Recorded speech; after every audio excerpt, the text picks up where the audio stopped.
Hello amazing people, awesome day to you. My name is Olushe. You're welcome to my channel. So today I'll be talking to you guys about what I call the morning shots.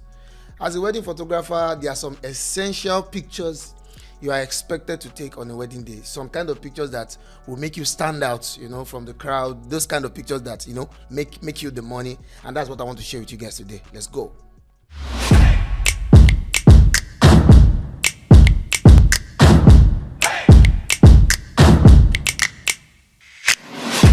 I want all wedding photographers to know this. When you are shooting your weddings, it's important that you are very, very intentional on the kind of shot you create. You are not, of course, there are times where you just stumble on some amazing shot, maybe in the midst of you trying to document best pictures possible. But you have to also learn how to create your own shots, how to create your own moments, even if it's real or fake. There are some things they call fake moments. I'm going to explain it to you in this video. That is what this video is about anyway. That's why I call it the money shot. There are some shots that, you create out of nothing. Because to be honest, you can't really expect to get perfect images every time at a wedding. Sometimes everywhere is moody. Sometimes there are challenges. Probably they're having issues with food or family drama. A lot can happen. But as a professional wedding photographer, it's important, it's your responsibility to be able to bring out moments even when there's no moments. That is what I call the money shots. So let's start from the beginning. So the first kind of shots that is super important to me for my wedding or my weddings is the details out of the blue, or just maybe if I'm fortunate to find the details. No, the first thing I do when I get into the room and exchange pleasantries with the bride and planner and whoever is available, I ask for the details. And even before I walk into the room, I walk around the location, finding the perfect spot where I can get those beautiful that I shoot indoor using my continuous lights. It's important that you don't just shoot details anyhow, because these brides spent a lot of money on their shoes, their wedding ring, the jewelry, the wedding dress, so you have to get creative, in ways of bringing out beautiful photos of these details. For example, if you are shooting a wedding dress, don't just lay the dress on the bed and expect to get a good picture. Find a beautiful place where you can hang the dress, use backlight. I talk a lot about backlight. Shoot wedding dress with backlight, it creates a lot of drama. When you shoot wedding dress with backlight and you change it to black and white, you can't get it wrong that way. The bride's shoes, make sure the logo or the brand name of the shoe is showing, is evident in the image. Little details like that. The ring, if there's anything that they have that is customized, probably a jewelry or a necklace, or there's face cap, anything you can find. Those elements are important to the bride and the groom, because they invested a lot of money in these things, and you cannot afford to just walk through the room and just be waiting for them to finish makeup before you start work. So the first thing you do is to take your detail shots professionally and intentionally. Don't just take it and just light flat or just light basic lighting. And if you do natural light, make it as flattering and beautiful as possible. I'm going to make another video on how to shoot details. There's something I always say, that I always preach. Create drama. It's very, very vital that you create drama. When you're shooting your details, when you're shooting portraits, when you're taking moments, create drama. What do I mean by creating drama? Don't shoot flat lighting. Flat lighting is very, very amateurish. Create backlight. Let the light come from the side. Create shadows. Create highlights and different kinds of lightings. When you keep studying lightings, you get to learn more. Don't just bounce your light and everywhere just illuminated and everything just looks so basic. Create drama with your lighting. It tells its own story. When you see window, don't run. Don't be scared of window. Use it, embrace it. You can place your subject beside the window. You can place the shoes, the bag, or the dress, or whatever beside the window or against the window. When you work with natural light like that, it gives you a lot of dramatic portraits or dramatic pictures. Then also, after you're done with your details, you now start to create moments. Sometimes the moments come naturally. Sometimes you have to create it yourself. You don't just finish details, put down your camera and just go somewhere and just sit and wait for the bride to get ready. No, you start creating moments. You can work with, sometimes in the bride's room, you have maybe the bride's mom or the chief bridesmaid or the bridal train in the same room. It's important that you use them to start creating stories, maybe where they are doing their own makeup, or maybe they're having a conversation. You can even tell them to have a conversation, even though they are not. Can you guys gist about something that you just want to capture a moment? From there, you'll be amazed the kind of stories you start telling, so that when your bride is looking at the pictures, you don't just open her album and just start with her picture. After seeing her shoes, she starts to see moments of her girls or her mom or whoever is important to her that was in the room as at that time. Those little elements is what will make you different from regular photographers. A lot of photographers just shoot details and just wait till when it's time for portraits. No, start creating pictures yourself. You can tell the chief bridesmaid to go and stand beside the bride and act like she's helping the bride adjust her earrings or her hair, or necklace or whatever. Or you can just say that, just touch some part of the dress, smiling or looking at the bride. You can just tell both of them to just laugh out loud together. Those little elements are the things that used to spice up your pictures. The bride will be so excited even by looking at the pictures. Even before she starts seeing her own portrait, you're already telling a story from there. And it's also important that you guys know this. Candid shots are number one.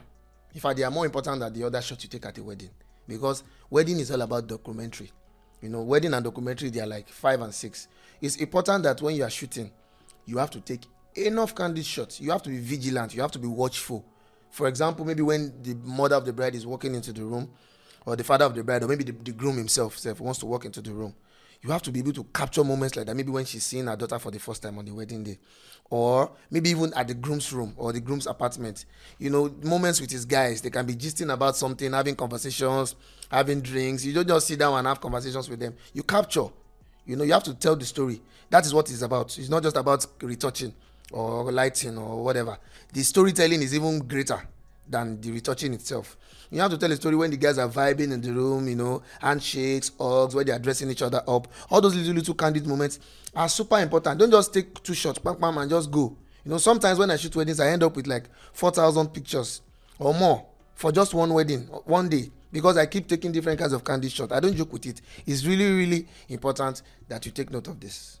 As you already know, the bridal portrait, the groom portrait, the couple portrait, this is like, we don't even have to talk about it. It's super important, that you get beautiful bride portraits good. This is, if not the number one money shot. No bride wants to look ugly on a wedding day, and no bride wants to have wedding pictures without personal portrait of her husband, and couple pictures. It's very, very, very, very, very key.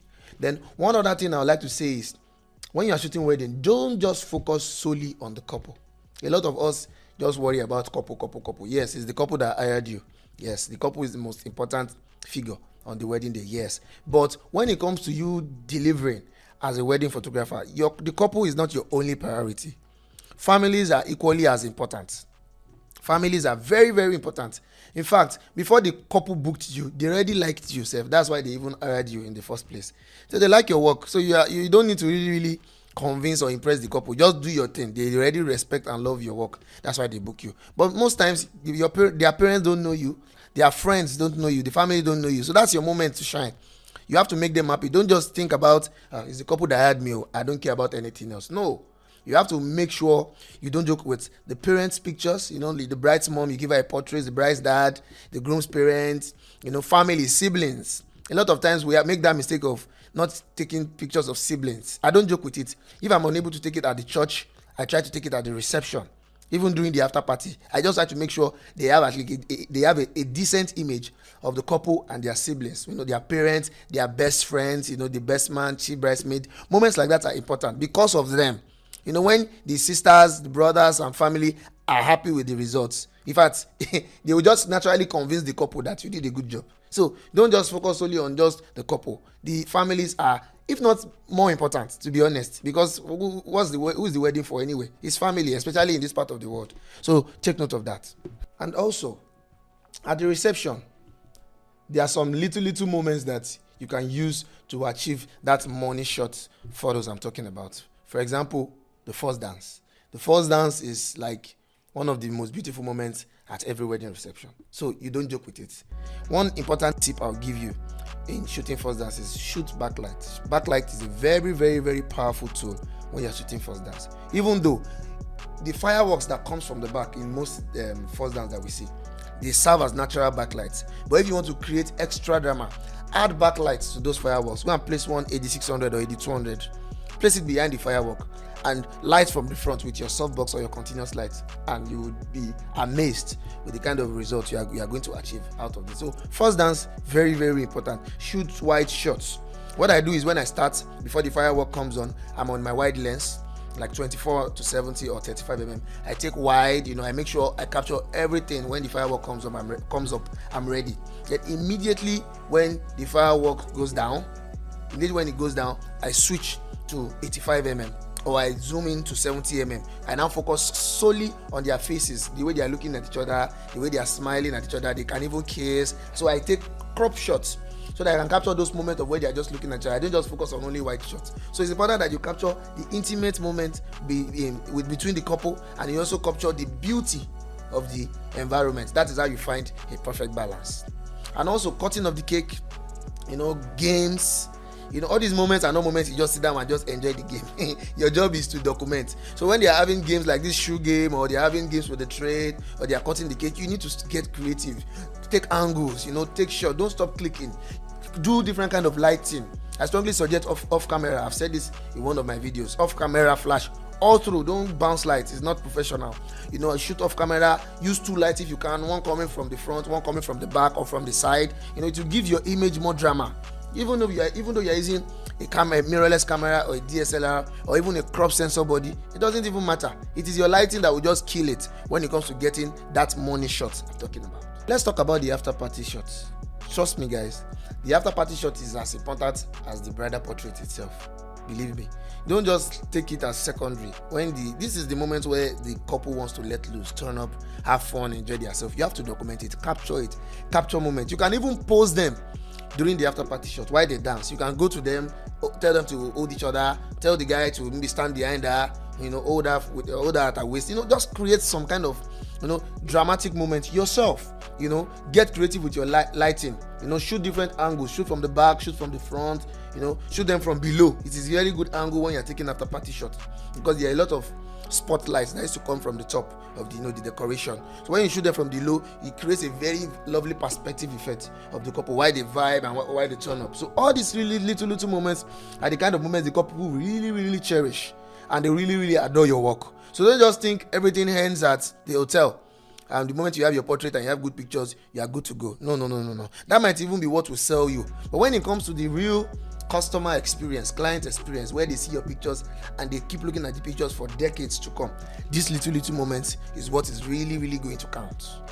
All in all, it's important, like I said in the beginning of this video, it's important that you are very, very intentional from the start of the day to the end. Not like some parts. All through the day, you have to be intentional about every shot you take, because out of that intentionality, you'll be able to get 50 to 70 best images that that okay, this will actually sell you. At least if you take up to like 3,000, 4,000 shots from a day, you should be able to have like a minimum of 50 images that stands out, that that okay, you can use this to promote yourself as a wedding photographer while everything else goes to the couple. So it's important that you have this thing I call the money shots. So guys, I hope you guys enjoyed this video. Please don't forget to like, share and subscribe to this channel. Thank you so much, guys, for watching. Peace out.